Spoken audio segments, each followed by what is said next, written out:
Hello friends, welcome to Dairy Fresh Recipes. எல்லாரும் எப்படி இருக்கீங்க? நம்ம இன்னைக்கு வந்து Chettinad chicken curry எப்படி செய்யலாம் அப்படிங்கறத பத்தி இந்த வீடியோல பாப்போம். நமக்கு தேவையான பொருட்கள் என்னென்னன்னா காஞ்ச மிளகாய் எடுத்துக்கோங்க, பெப்பர் எடுத்துக்கோங்க, சோம்பு, சீரகம், இஞ்சி, பூண்டு தனித்தனியா நம்ம சாப் பண்ணி வெச்சுக்கோங்க. அது கூட தனியாவும் எடுத்து வெச்சுக்கோங்க. இதுல இல்ல நம்ம தனியாவும் தேவை நமக்கு. ஒரு கப் ஆனியன் எடுத்துக்கோங்க, நல்லா பொடி பொடியா சாப் பண்ணி வெச்சுக்கோங்க. அதே மாதிரி டொமேட்டோவும் எடுத்துக்கோங்க, நல்லா சாப் பண்ணி வெச்சுக்கோங்க. ஒரு pan வெச்சிட்டு அதுல கொஞ்சமா ஆயில் ஆட் பண்ணிக்கலாம். ஹீட் ஆதான்னு பாருங்க. ஹீட் ஆன பிறகு நம்ம என்ன பண்ணலாம் அப்படினா கொஞ்சமா சோம்பு ஆட் பண்ணுங்க. சோம்பு நல்லா பொரிஞ்ச பிறகு நம்ம என்ன பண்ணனும் அப்படினா கொஞ்சமா சீரகம், மிளகு, இஞ்சி, கருவேப்பிலை போட்டுக்கோங்க. நம்ம பிளேட்ல எடுத்து வச்ச பொருள் எல்லாமே மிளகு, பூண்டு, இஞ்சி, அதுக்கப்புறம் வந்து நம்ம என்ன பண்ணலாம், நம்ம எடுத்து வச்சிருந்தோம்ல ஒரு கப் ஆனியன், அந்த ஆனியன் ஆட் பண்ணுங்க. ஆனியன் ஆட் பண்ணிட்டு கொஞ்ச நேரம் அந்த எண்ணெயில வந்து வதக்கின பிறகு டொமேட்டோ ஆட் பண்ணுங்க. அப்புறம் வந்து நமக்கு என்ன தேவைன்னா காஞ்ச மிளகாவை நம்ம எடுத்து வச்சிருந்தோம்ல, அதுல இருந்து ஒரு 3 காஞ்ச மிளகாய் ஆட் பண்ணிக்கலாம். அதுக்கப்புறம் நம்ம என்ன பண்ணணும் அப்படின்னா நல்லா வதக்கணும். சரிங்களா? இது கூட வந்து கொரியாண்டர் லீஃப் வந்து ரொம்ப முக்கியம். நம்ம வந்து கொரியாண்டர் லீஃப் வந்து நல்ல ஒரு மனம் கொடுக்கும். நீங்க அதில் ஆட் பண்ணிட்டு வதக்கும் போதே நமக்கு என்ன வரும்னா ஒரு ஸ்மெல் வரும். நல்ல ஃப்ளேம் நல்லா ஸ்லோவாக வச்சுட்டு வதக்கிட்டே இருங்க. நல்லா வதங்கணும். அது நம்ம கொத்தமல்லி ஆட் பண்ணியிருக்கிறோம்ல, அந்த இஞ்சி பூண்டுலாம் சேர்ந்து வதங்கும் போது நல்ல ஒரு ஸ்மெல் கொடுக்கும், நல்ல வாசனையாக இருக்கும் நமக்கு வதக்கும் போதே. அதுக்கப்புறம் நம்ம என்ன பண்ணணும்னா கொஞ்சமாக வந்து தனியா எடுத்துக்கோங்க. தனியா வந்து அதில் ஆட் பண்ணிக்கோங்க. செட்டிநாடு சமையல் அப்படின்னாவே தனியா தான் ரொம்ப வந்து அவசியம். அது போட்டாவே அந்த ஸ்மெல்லு, அந்த டேஸ்ட் நமக்கு வந்து கிடச்சிடும். சரிங்களா? ஸோ தனியா கொஞ்சமாக ஆட் பண்ணிவிட்டு நல்லா வதக்குனாதான் அந்த தனியாவோட ஸ்மெல் இருக்குல்ல, பச்சை வாசனை வந்து நமக்கு போகும். அவசரமாக நம்ம வந்து எடுத்துடக்கூடாது. இப்போ பாருங்க நல்லா வதங்கிடுச்சு. அதுக்கப்புறம் கடைசியாக நான் இறக்கிறதுக்கு முன்னாடி கொஞ்சமாக வந்து தேங்காய் பீஸாக கட் பண்ணி அதை கூட வந்து நான் ஆட் பண்ணி நல்லா வதக்கிக்கிறேன். சரிங்களா? நம்ம இதெல்லாம் நல்லா வதக்கின பிறகு ஒரு பிளேட்டில் ட்ரான்ஸ்ஃபர் பண்ணிக்கோங்க, இல்லை மிக்ஸி ஜாரை ட்ரான்ஸ்ஃபர் பண்ணிட்டுக்கோங்க. நல்லா ஆறின பிறகு அதை அரைச்சிக்கலாம். சரிங்களா? அது ஒரு பக்கம் ஆறட்டும். அதுக்குள்ளே நம்ம அதே பேனில் கொஞ்சமாக எண்ணெய் ஊற்றி சோம்பு, கருவேப்பிலை போட்டிருக்கேன், ஒரே ஒரு பட்டை போட்டிருக்கேன். சரிங்களா? இதெல்லாம் பொரிஞ்ச பிறகு கொஞ்சமாக வந்து ஒரு ஆனியன், திரும்பவும் ஒரு ஆனியன் வந்து நான் கட் பண்ணி வச்சுருக்கேன், அந்த ஆனியன் ஆட் பண்ணிக்கிறேன். சரிங்களா?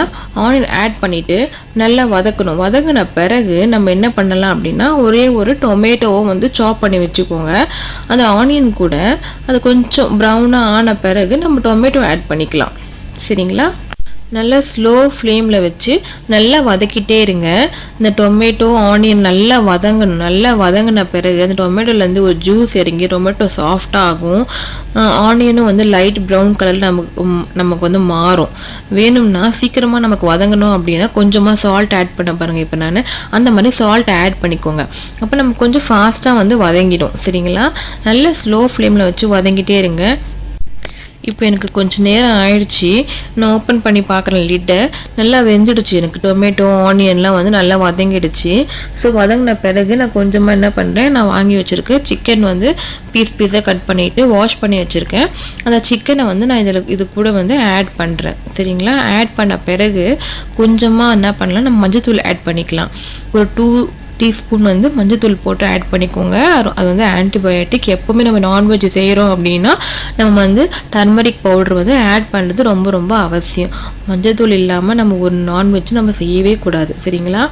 அப்புறம் வந்து ஒரு 4 டீஸ்பூன் என்ன பண்ணியிருக்கேன் அப்படின்னா சில்லி பவுடர், மிளகாத்தூள் எடுத்திருக்கேன். நான் வந்து எப்பவுமே மிளகாத்தூளும் தனியாத்தூள் ஒன்றா சேர்த்து அரைச்சதுனால நான் அப்படி போட்டுக்கிறேன். நீங்கள் போட்டிங்கன்னா மிளகாத்தூள் எவ்வளவோ அதோட 2 பங்கு வந்து தனியாத்தூள் போட்டு ஆட் பண்ணி நீங்கள் போட்டுக்கோங்க. சரிங்களா? ஆட் பண்ண பிறகு கொஞ்சமாக சால்ட் ஆட் பண்ணி லேட் போட்டு மூடிடுங்க. ஓகேவா? அந்த சிக்கன் வந்து நல்லா வெந்து வரணும். கொஞ்சம் நேரம் பொறுத்து நீங்கள் பார்த்தீங்கன்னா உங்களுக்கு தெரியும் நல்லா எப்படி வெந்திருக்கு சொல்லிட்டு. உங்களுக்கு அந்த கலர் வந்து சேஞ்ச் ஆகிருக்கும். நல்லா சிக்கன் வெந்துடுச்சு அப்படின்னா நம்ம கலர் சேஞ்ச் ஆகிடும் சரிங்களா. அந்த மாதிரி ஒரு டைமில் வந்து நம்ம நல்லா பெரட்டி விடுங்க.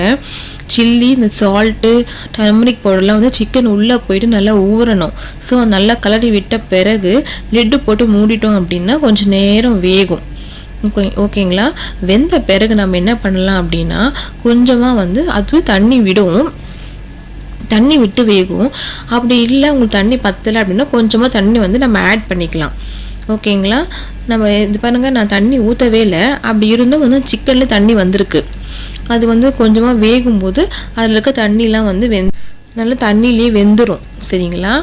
இப்போ பார்த்தீங்கன்னா தெரியும் சிக்கனில் நல்லா பீஸாக வெந்துட்டுருக்கு. நம்மளால் புட்டோன்னா பீஸாக அப்படியே உதிரியாக வரும் நமக்கு.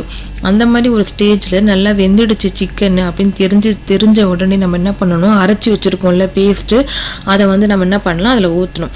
ஏற்கனவே வதக்கி வச்சோம்ல நம்ம மிக்ஸி ஜாரில் போட்டு வச்சுருந்தோம்ல, அதை அரைச்சிட்டு இது கூட சேர்த்து நல்லா வெந்த பிறகு கடைசியாக தான் இதை ஆட் பண்ணணும் சரிங்களா. ஆட் பண்ணி கொஞ்சம் நேரம் கலரி விட்டீங்க அப்படின்னா கொஞ்சம் ஒரு கொதி வந்த பிறகு உங்களுக்கு தண்ணி வேணும்னா கொஞ்சம் தண்ணி ஆட் பண்ணிக்கோங்க. திக்காக இருந்ததுன்னா இந்த திக்னஸ் போதும், இந்த மாதிரி தான் எனக்கு குழம்பு வேணும் அப்படின்னா நீங்கள் இதிலே ஸ்டாப் பண்ணிக்கலாம் சரிங்களா. ரொம்ப டேஸ்டியாக இருக்கும்.